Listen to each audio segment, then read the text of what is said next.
نحمده ونصلي على رسوله الكريم اما بعد فاعوذ بالله من الشيطان الرجيم بسم الله الرحمن الرحيم يا ايها الذين امنوا كتب عليكم الصيام كما كتب على الذين من قبلكم لعلكم تتقون صدق الله مولانا العظيم وصدق رسوله النبي الكريم ونحن على ذلك من الشاهدين والشاکرین والحمد للہ رب العالمین۔ سبھی احباب میرے ساتھ مل کے نبی پاک صلی اللہ علیہ وسلم کے ثنا کا منجیں بلغ العلا بکمالہ کشف الدجا بجمالہ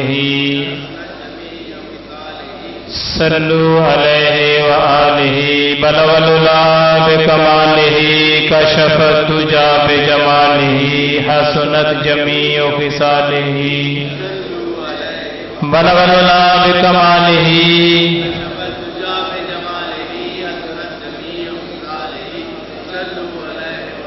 صلو علیہ وآلہ واصحابہ وبارک وسلم۔ جتنے بھی جمعہ پڑھنے کے لیے یہاں لوگ تشریف لائے ہیں، میری طرف سے ان کو رمضان کا پہلا جمعہ مبارک ہو۔ بڑی خوش نصیبی کی بات ہے کہ اللہ نے دوبارہ توفیق دی ہمیں کہ ہم بھی جمعے کی نماز پڑھنے کے لیے، وہ بھی رمضان کی گھڑیوں میں مسجد میں آئے۔ بہت ساری دنیا، لاتعداد لوگ جو اسی امید پر دنیا سے چلے گئے کہ رمضان میں بھی نمازیں پڑھیں گے جا کے۔ بہت سارے علماء، بہت سارے بزرگان دین، بہت سارے نیک لوگ جن کو اللہ پاک بڑا پسند کرتا تھا اور پسند کرتا ہے اور پسند کرتا رہے گا، وہ لوگ بھی ظاہری دنیا سے چلے گئے۔ اور یہ نصیبوں والوں کو گھڑیاں نصیب ہوتی ہیں۔ بس اتنا کہنا میں اس موقع پر مناسب سمجھوں گا کہ آپ واقعی بڑے خوش نصیب ہیں۔ آپ اپنی قسمت پر مان کریں۔ یا تو ہوتا نا یہ تعریف کرنے کے بعد آپ سے کچھ لینا مقصود ہو، پھر تو بندہ کہ یار پتہ نہیں کیوں میری تعریف کر رہے ہیں، اس سے کوئی میرے سے کام ہوگا، کوئی مسجد کا کام ہوگا، کوئی مدرسے کا کام ہوگا، تعریف کر رہے ہیں۔ یہاں مسجد مدرسے کا کام نہیں ہے، ذاتیات کی بات ہے، ذاتیات کی۔ خدا کی قسم اب ان کو پوچھ کے دیکھیں کہ جنہوں نے ارادہ کیا تھا کہ ہم نے جمعے کی نماز لازمی پڑھنی ہے، کسی ایکسیڈنٹ کی بنا پر ہاسپٹل میں پڑھے ہیں، جمعہ پڑھنے کی توفیق ہی نہیں ہوئی۔ جنہوں نے پختہ ارادہ کیا تھا کہ ہم نے جمعے کی نماز رمضان کے سارے جمعے مسجد میں باجماعت پڑھنے ہیں، اور ایسی کوئی حادثہ پیش آیا کہ جس کی بنا پر وہ جمعہ پڑھنا تو بعد کی بات ہو، کھڑے ہونے کے قابل نہیں ہیں، یا کسی وجوہات کی بنا پر وہ جمعہ پڑھے مسجد میں نہیں آ سکتے، تو خوش نصیب ہوئے نا پھر آپ لوگ۔ یا ایسے لوگ جو دنیا کے دوسرے ممالک میں رہتے ہیں، جو یوں کہہ لیں کہ جو غیر مسلم ممالک ہیں، وہاں پر جمعہ پڑھنے کے لیے بھی مسجدیں ڈھونڈنی پڑتی ہیں جا کے، اور ڈھونڈتے ڈھونڈتے جمعے کا وقت گزر جاتا ہے، مسجد ہی نظر نہیں آتی۔ جمعے کی اذان تو بعد کی بات ہے، 5 اذانوں میں سے کوئی اذان ہی کانوں میں سنائی نہیں دیتی۔ 10-10, 20-20, 30-30 سال گزر گئے ایسے ممالک میں کہ کانوں میں کوئی آواز اذان کی سنائی دے، ٹی وی پر آگے تو آگے، ورنہ دنیاوی لحاظ سے ظاہری طور پر کسی کی آواز دیکھ سننا نصیب ہی نہ ہوئی۔ تو آپ واقعی خوش نصیب ہیں۔ پھر اگلی بات دیکھیں کہ مالک نے کیسا کرم کیا آپ پر، خاص کرم نوازی فرمائی اللہ نے، خاص کرم نوازی۔ وہ کیا کہ نماز بھی پڑھنے کی توفیق عطا فرمائی، اور نماز بھی اپنے پیر خانے پر پڑھنے کی توفیق عطا فرمائی۔ کمال باتیں ہوگی نا، یہ اس کا خاص کرم ہے۔ آپ یقین جانے ان سے پوچھ کے دیکھیں لوگوں کو جو ترستے ہیں نماز پڑھنے کے لیے، کہتے ہیں دعا کرو اللہ میں نماز کی توفیق دے دے، صحیح سلامت ٹھیک ہے، خیریت سے ہیں، معاملات بھی ٹھیک ہیں، صحت بھی ہے، کاروبار بھی ٹھیک ہے، لیکن مسجد میں آنے کی توفیق ہی نہیں ہوتی، آتے ہی نہیں مسجد میں۔ اور اگلی بات دیکھیں، آپ نماز بھی پڑھنے آ رہے ہیں، ماشاءاللہ ماشاءاللہ، اللہ تعالیٰ آپ کی نماز کو قبول فرمائے، روزہ بھی رکھا، رات کو تراویح بھی پڑھی، قرآن پاک کی تلاوت بھی کی ہے، اب صبح روزہ رکھنے کے بعد پھر افطاری کے انتظار میں بھی بیٹھے رہے۔ یہ کتنے بڑے کرم کی بات ہے، ورنہ سارا دن اور ساری رات میں اپنی پوری زندگی اٹھا کر تو دیکھیں اتنا اللہ کا ذکر کہاں ہوتا ہے۔ عام بندہ جس کا کوئی دینداری سے زیادہ گہرا تعلق نہیں ہے، جو بہت پکا دیندار نہیں ہے اس نے بھی سحری کی صبح اٹھ کے، سارا دن اس نے بھی کہا نہیں اللہ میں نے نہیں کھانا کیونکہ تو مجھے دیکھ رہا ہے، میں نے نہیں کھانا، کوئی چیز چکھنی بھی نہیں کیونکہ تو مجھے دیکھ رہا ہے۔ اس کا یقین اور ایمان ہے کہ اللہ دیکھ رہا ہے۔ اگلی بات دیکھیں کہ اس کو پتا ہے اگر میں کھاؤں گا تو میرا رب میرے سے،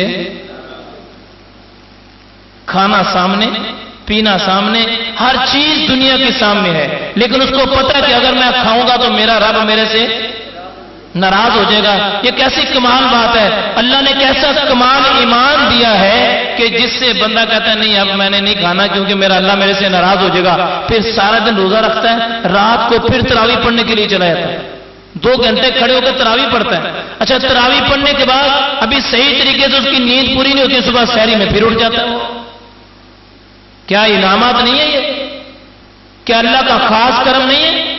عام دنوں میں بندہ کوشش بھی کرے تو ایسا نہیں ہوتا، رمضان کی گھڑیاں کی برکت دیکھیں کیسے۔ میں تو اکثر ایک بات کہا کرتا ہوں، اس کا قرآن پاک کی جو میں نے ایک آیت پڑھی ہے نا اس کا ترجمہ بیان کرنے کے بعد میں وہ بات بیان کرتا ہوں، سیدھی سی بات ہے، بڑی سادہ سی سمجھ آ جاتی ہے۔ اللہ تعالیٰ قرآن میں فرماتا ہے یا ایھا الذین آمنوا کتب علیکم الصیام، یا ایھا الذین آمنوا، اے ایمان والو تمہارے پر روزے فرض کیے گئے ہیں۔ کن پر روزے فرض ہیں؟ بے ایمانوں پر روزے فرض۔ جو روزہ چھوڑے سمجھ جایا کرو کہ اس کے ایمان میں فرق ہے، بغیر کسی شرعی عذر کے، بغیر کسی دینی شرعی عذر کے بغیر اگر روزہ چھوڑتے، چاہے مرد ہو عاقل بالغ اور چاہے عورت ہو، اگر شرعی عذر کے بغیر روزہ چھوڑتا ہے تو سمجھ جاؤ کہ اس کے ایمان میں فرق ہے۔ یا ایھا الذین آمنوا، اے ایمان والو، کتب علیکم الصیام، تم پر روزے فرض کیے گئے، تمہارے اوپر روزے لازمی کر دیے گئے۔ اچھا فرض بھی کیوں کیے گئے؟ اس کی وجہ بھی تو کچھ ہوگی، کیوں فرض کیے گئے؟ ہم تو کسی کی ضرورت تو نہیں، نہ کوئی پوچھے گا، نہ پوچھ سکتا ہے، نہ پوچھنا چاہیے، لیکن مسئلتاً بات ہے کہ مالک مولا یہ جو فرض کیے گئے ہیں اس میں ہمیں انعام، اس کے متبادل ہمیں کیا دینا ہے؟ یعنی لازمی تم نے روزے رکھنے ہیں۔ اگر تم صحت اور تندرستی میں ہو تو تمہارے لیے ضروری ہے کہ تم روزہ رکھو۔ اچھا روزہ کہتے ہیں صبح سحری کے وقت کھانا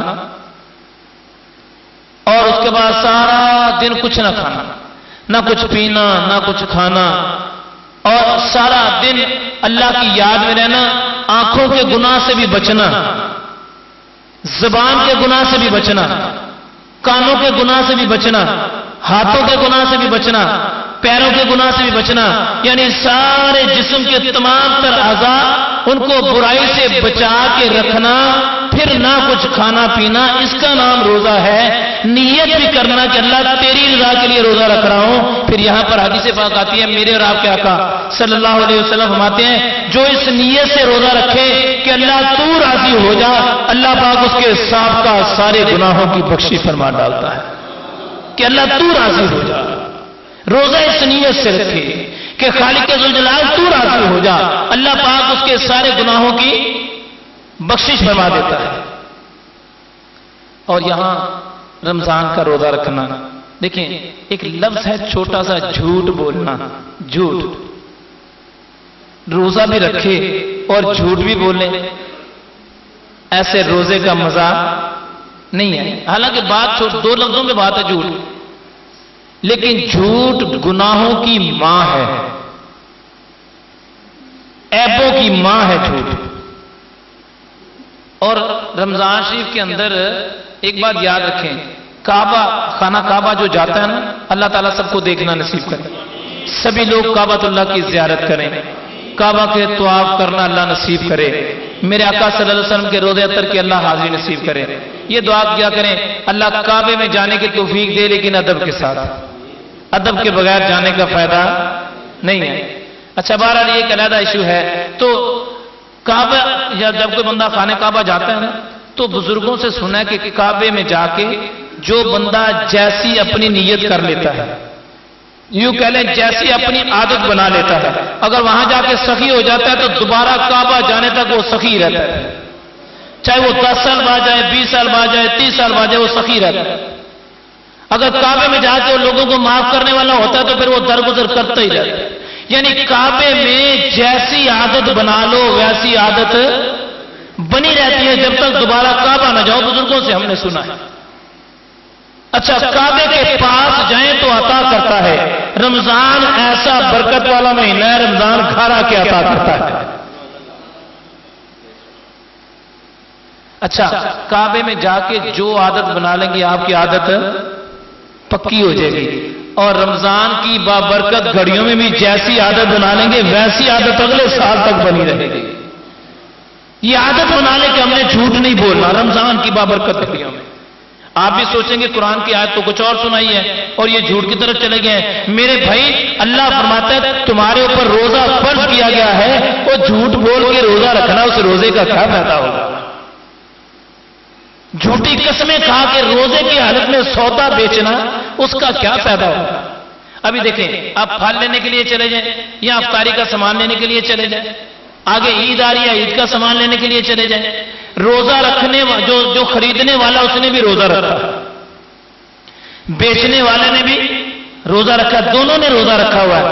بیچنے والے کی کوشش ہے کہ بے ایمانی کر کے میں بیچ دوں،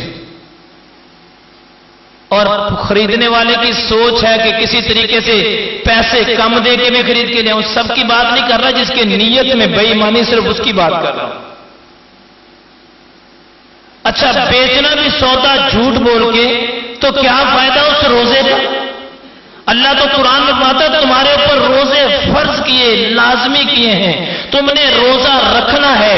پہلے روزے کی حقیقت کو سمجھے، پھر فرضیت کو سمجھیں گے کہ روزے کی حقیقت ہے کیا منہ باندھنے کا نام روزہ ہے؟ نبی پاک علیہ السلام نے ارشاد فرمایا کئی لوگ ایسے ہیں جو صرف منہ باندھتے ہیں اور ان کو منہ باندھنے کے سوا کچھ نہیں ملتا، روزے کا ثواب ان کو نہیں ملتا۔ کیوں بھلا؟ غیبت کرنا، جھوٹ بولنا، رشوت کا لین دین کرنا، جھوٹ بول کر سودا بیچنا، گالی گلوچ کرنا، گندے لطیفے سنانا، ٹیلی فون پر گندے میسیجز کرنا، ان کو پڑھنا، کیا یہ روزہ قائم رہتا ہے بھائی؟ اچھا، پھر اس کی بات بھی سنیں، اللہ پاک نے فرشتوں کو حکم دیا جو بندہ نیکی کرے تم کیا کرو؟ اس کی نیکی لکھ لو۔ دائیں فرشتے کو حکم دیا تم نیکی لکھو، بائیں کو حکم دیا تم برائی لکھو۔ اب وہ نیکیاں لکھ رہا ہے، وہ برائیاں لکھ رہا ہے۔ اب جتنے بھی نیک عمل کرو گے فرشتے اس کو لکھتے جاتے ہیں، یعنی ان کے ثواب کی حد ہے۔ کوئی نیک عمل بھی کر لو اس کے ثواب کی حد ہے۔ روزہ ایسا نیک عمل ہے جس کے ثواب کی حد ہے ہی نہیں۔ کیوں بھلا؟ اللہ فرماتا ہے روزہ میرے لیے رکھا، اس کی جزا میں ہوں، اس کی جزا میں ہوں۔ فرشتوں کو حکم دیا خبردار تم نے ثواب نہیں لکھنا، کیونکہ تمہیں میں نے وہ قلم ہی نہیں دی جس سے روزے دار کا ثواب لکھ سکو تو۔ اچھا، روزے داری کس کی بات ہو رہی ہے؟ کسی بادشاہ کے بیٹے کی بات ہو رہی ہے، کسی فقیر کے بیٹے کی بات ہو رہی ہے، کسی عالم کے بیٹے کی بات ہو رہی ہے، کسی اللہ والے کی بات ہو رہی ہے؟ نہیں نہیں، جس نے بھی روزہ رکھ لیا۔ یہ جتنے لوگ بیٹھے ہیں جو میری آواز کو سن رہے ہیں، مسلمان جہاں جہاں ہی ہیں، جس نے بھی خلوص نیت سے روزہ رکھا کہ اللہ تو راضی ہو جا، اللہ فرماتا ہے جس نے روزہ رکھ لیا میں جانو روزے دار جانے بس۔ اچھا، قرب دیکھیں اللہ پاک کا، آپ میری طرف متوجہ رہیں، اللہ پاک کے قرب دیکھیں کیسا کمال ہے کہ بندے نے روزہ رکھا اور کیا فرمایا؟ یا ایھا الذین آمنوا کتب علیکم الصیام، اے ایمان والو تم پر روزہ فرض کر دیا گیا۔ اگر اللہ تعالیٰ گناہگاروں کو نکالنا چاہے، اللہ فرماتا صرف نیکوں پر روزہ فرض کیا، گناہگاروں پر فرض ایسا نہیں فرمایا، نہیں فرمایا کہ ایمان والو تمہارے پر روزہ فرض کر دیا، تم گناہوں کے حساب سے تمہارے انبار لگ گئے گناہوں کے، لیکن آؤ میری بارگاہ میں صرف تم روزہ رکھ لو، ایک روزے کے صدقے تمہاری عمر بھر کی خطائیں معاف کر دی جائیں گی۔ اب حدیث پاک سنیں، میرے اور آپ کے آقا صلی اللہ علیہ وسلم فرماتے ہیں